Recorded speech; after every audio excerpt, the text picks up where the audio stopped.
Senator. Thank you for joining the podcast. I was glad to be here. So tell me a little bit about your leadership approach as being the chairman of the Pennsylvania Democratic Party.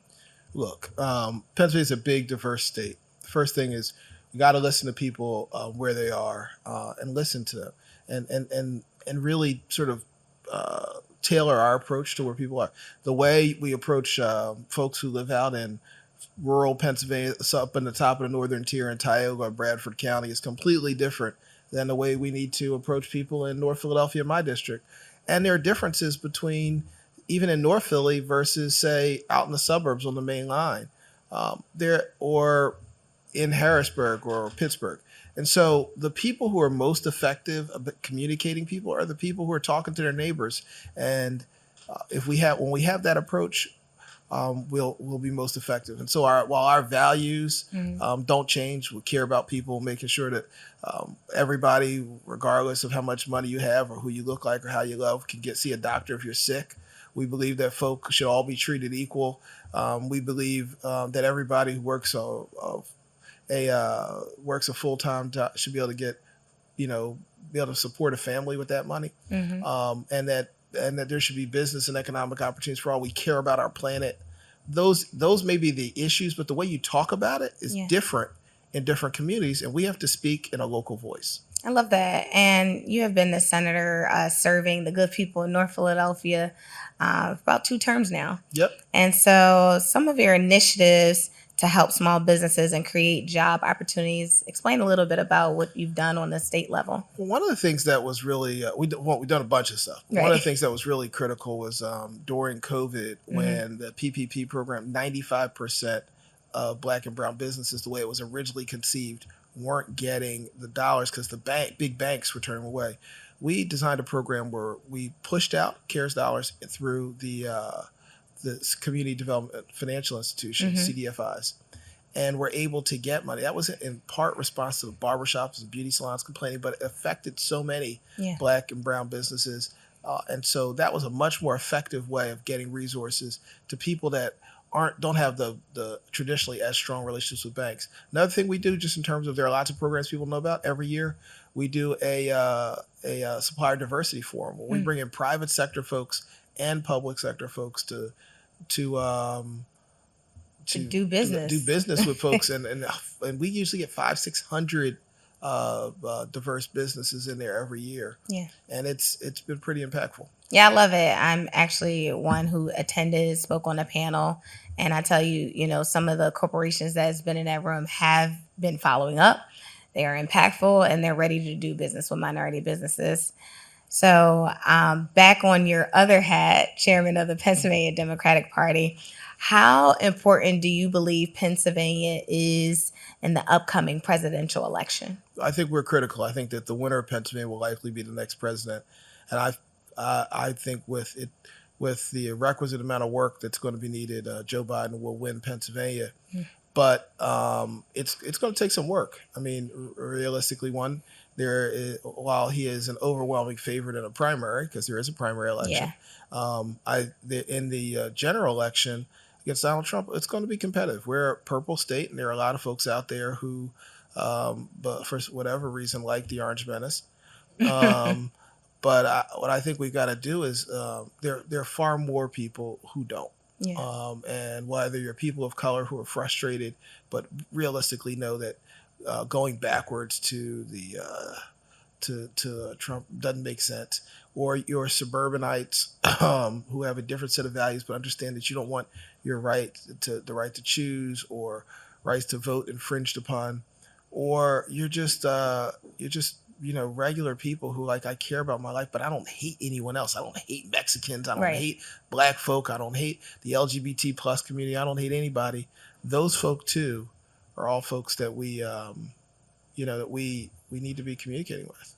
And I think those folks, when we do communicate, we'll be able to win and make sure that Joe Biden is elected president.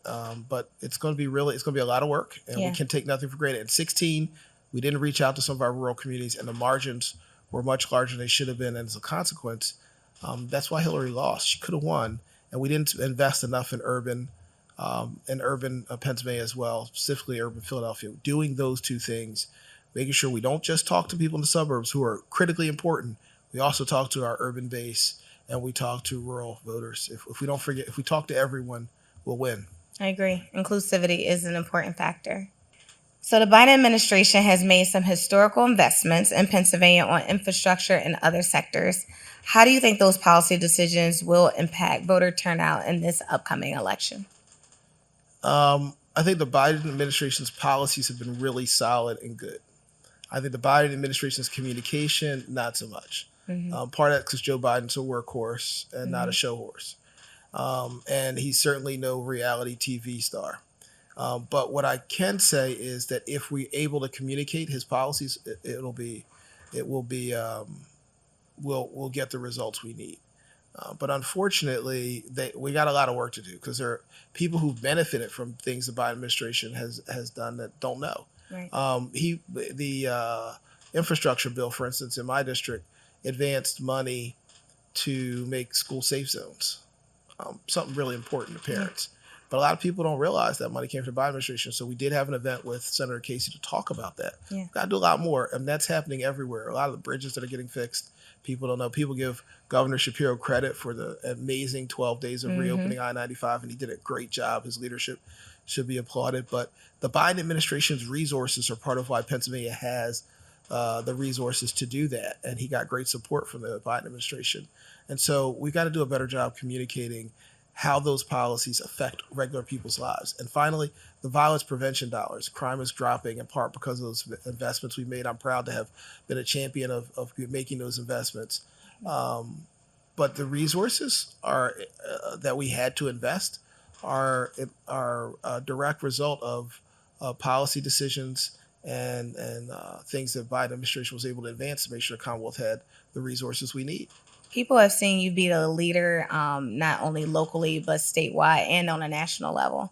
How do you feel that leadership really resonates with, some of those ideas that you have in terms of policymaking? Look, my one thing, you got to be grounded. I think the leadership is great, and I appreciate it. But the way you lead, it's like I sort of started talking about listening to local folks, listening to people where they are. I grew up in North Philadelphia, super urban, very, very much Black and brown folks. But I've worked in Center City, Philadelphia, where you had affluent people, a lot whiter. Yeah, my dad grew up on a dairy farm, and so we got that experience. And so taking all of those experiences and being able to communicate with all those different folks is really important. And what I would say about leadership is you can't lead people if you don't understand them. Right. And you definitely can't lead them if you don't know how to communicate with them. So talking to farmers about the environment, you start talking about the environmental protection, they clam up because they think the government's coming in to shut down the good things that go. You talk about being good stewards of the land.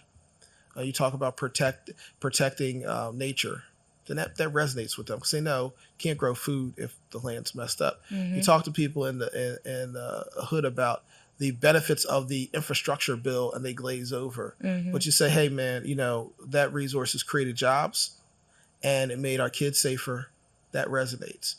You talk to people about the right to choose, that means something different. You got to explain, look, that means that there'll be women who are going to be teenage girls who are going to be pregnant or in their 20s who are going to be forced to have babies they don't want. And some of them are going to go back alley abortions because people forget about that. Right. That back alley abortions happened and that people died. And moreover, that it actually can cause women that go forward with pregnancies who want to have a baby, but the baby isn't viable. And then they can become sterile. And so people don't always understand everything that's going on. And part of leadership is explaining to people what's really going on, particularly in this age of disinformation. Right. Well, thank you so much, Senator. I think our listening audience really has a real strong opportunity to realize that important leaders like you make the difference in their everyday lives. So thank you for joining us. And thank you. These podcasts like this are a chance for people to get real information and hear it in a way that they can actually relate to. Thank you.